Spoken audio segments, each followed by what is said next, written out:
कक्षा 4 विषय हिंदी इकाई नंबर 2 बढ़ते कदम।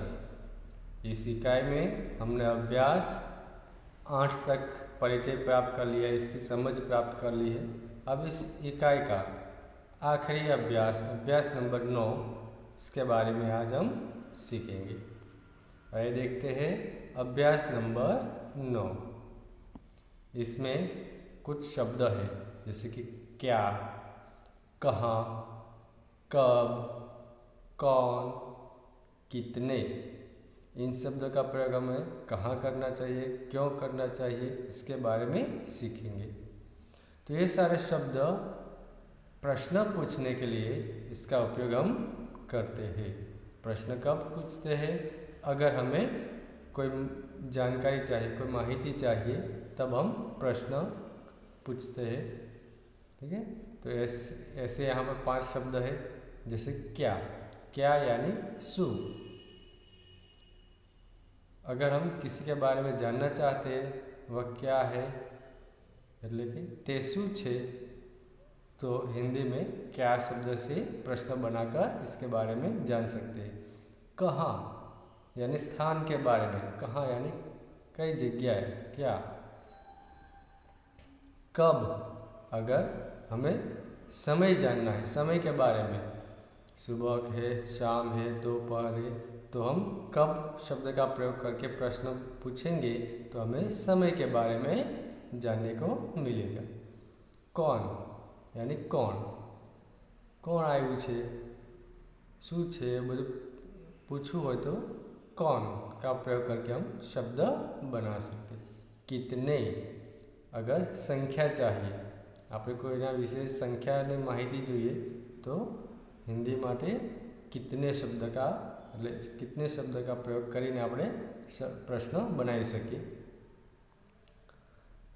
तो यहाँ पर चित्र दिया है। अब इन चित्र को ध्यान से देखिए।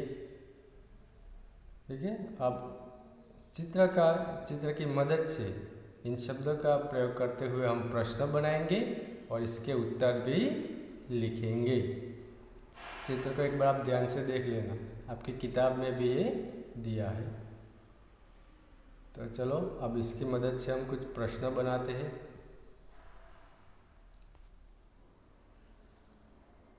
बंदर कहाँ है? बंदर है वह कहाँ है? तो बंदर पेड़ पर है। गाय कहाँ है? तो गाय पेड़ के नीचे है। यहाँ पर कहाँ से प्रश्न बना है, यानी कि स्थान जानने के लिए। तो बंदर का स्थान पेड़ पर है, गाय का स्थान कहाँ पर है? तो पेड़ के नीचे है। तो यह कहाँ का प्रयोग हम स्थान जानने के लिए इसका उपयोग कर सकते हैं। तीसरा प्रश्न है मोर कब नाचता है? अब समय के बारे में, मोर के जो नाचने का समय है वह यहाँ पर हमें जानने को मिलेगा। कब का प्रयोग करके हम प्रश्न बनाएंगे तो मोर बादलों को देखकर नाचता है। मोर कब नाचता है? जब आसमान में बादल छा जाते हैं, यानी कि वर्षा ऋतु की शुरुआत होती है, तो उस वक्त मोर नाचता है। बंदर क्या कर रहे हैं? तो बंदर पेड़ पर उछल कूद कर रहे हैं, यानी कि खेल रहे हैं। बंदर कभी सीधे बैठते नहीं बैठते, हमेशा उछल कूद करते ही रहते हैं। पांचवा प्रश्न इस तरह से बना सकते हैं, पेड़ पर कितने बंदर हैं? कितने यानी अब यहाँ पर बंदर कितने हैं वो हमें पता चलेगा, यानी कितने का प्रयोग हम करेंगे तो हमें क्या जानने को मिलेगा? संख्या जानने को मिलेगी। बंदर की संख्या कितनी है? तो पेड़ पर 2 बंदर है। यहाँ पर चित्र है, उसमें देखिए बंदर देखो पेड़ पर दिखाई देते हैं, गाय पेड़ के नीचे है। मोर कब नाचता है? यहाँ पे देखो अपने पंख फैलाकर कला दिखा रहा है मोर, यानी कि नाचता है। तो बादल जब देखता है मोर तो नाचता है। आसमान में देखो बादल दिखाई देते हैं ना। बंदर क्या कर रहे हैं? तो उछल कूद कर रहे हैं। पेड़ पर कितने बंदर है, यहाँ पर देखो कितने बंदर आपको दिखाई दे रहे हैं, 2 बंदर।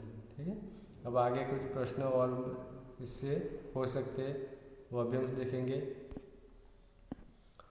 बंदर आपस में क्या बातें कर रहे होंगे, यह सबकी सोच के अनुसार अपने अपने तरीके से इसका उत्तर आप दे सकते हैं। क्योंकि बंदर क्या कर रहे हो तो हमें कैसे पता चलेगा, लेकिन सब यहाँ पर अपने मन के विचार इस उत्तर में आप लिख सकते हैं। कोई कहता है कि बंदर खाने की बात कर रहा है, कोई कहता है उछल कूद करने की बात करता है, कोई कहता है खेलने की बात करता है, तो सभी के उत्तर सही है। ठीक है, यहाँ पर अपने तरीके से आप उत्तर लिख सकते हैं। मैंने यहाँ पर लिखा है कि बंदर आपस में खेलने की बातें कर रहे होंगे। सबके विचार अलग अलग होते हैं, तो सबके विचार के अनुसार आप इसका उत्तर दे सकते हैं। सभी उत्तर सही है। प्रश्न नंबर 7, लड़की गाय से क्या बातें कर रही होगी। यहाँ पर भी लड़की के विचार के बारे में कहा है, तो चित्र से तो हमें पता नहीं चलेगा कि क्या बातें कर रही है, इसलिए जो आगे का प्रश्न हमने देखा बंदर वाला, उसी तरह प्रश्न नंबर 7 में भी आप अपने मन के विचार लिखेंगे तो वो भी सही है। जो भी बात यहाँ पर आप लिखेंगे वो सही होगी। तो लड़की गाय से क्या बातें कर रही होगी, तो यहाँ पर उत्तर लिखा है, लड़की गाय से कहती होगी, तुम्हें भूख लगी है। क्या बातें कर रही होगी, खाने के बारे में, कि क्या तुम्हें भूख लगी है। इस तरह से शायद वह बात कर रही होगी। गाय के पास कौन खड़ा है, वह क्या कर रही है। अब गाय के पास चित्र में आपने देखा होगा, तो गाय के पास लड़की खड़ी है, वह गाय से बातें कर रही है। गाय के पास कौन खड़ा है, लड़की, वह गाय से बातें कर रही है। यहाँ पर आप देखिए, गाय के पास लड़की है, वह बातें कर रही है ना। तो इस तरह से आप चित्र के आधार पर प्रश्न बना सकते हैं। और भी कई सारे प्रश्न बना सकते हैं, जैसे कि आसमान में क्या दिखाई दे रहा है, तो आसमान में बादल दिखाई दे रहा है। चित्र में कितने घर नज़र आते हैं, तो चित्र में एक घर नज़र आता है। आंगन में कितने मोर दिखाई देते हैं, तो आंगन में 2 मोर दिखाई देते हैं। आगे प्रश्न बना सकते हैं, मोर क्या कर रहे हैं, तो मोर कला दिखा रहे हैं। घर में कितनी खिड़कियां हैं, तो घर में 2 खिड़कियां नज़र आती है। इस तरह से हम कई सारे चित्र के आधार पर प्रश्न बना सकते हैं। ठीक है, तो यह था अभ्यास 9। यहाँ पर आपकी इकाई जो 2 है, बढ़ते कदम, वह समाप्त होती है। इसमें मैंने जितने भी स्वाध्याय लिखने को दिया है वो आपको अपनी नोटबुक में लिख लेना है और तैयार करना है। ठीक है, धन्यवाद।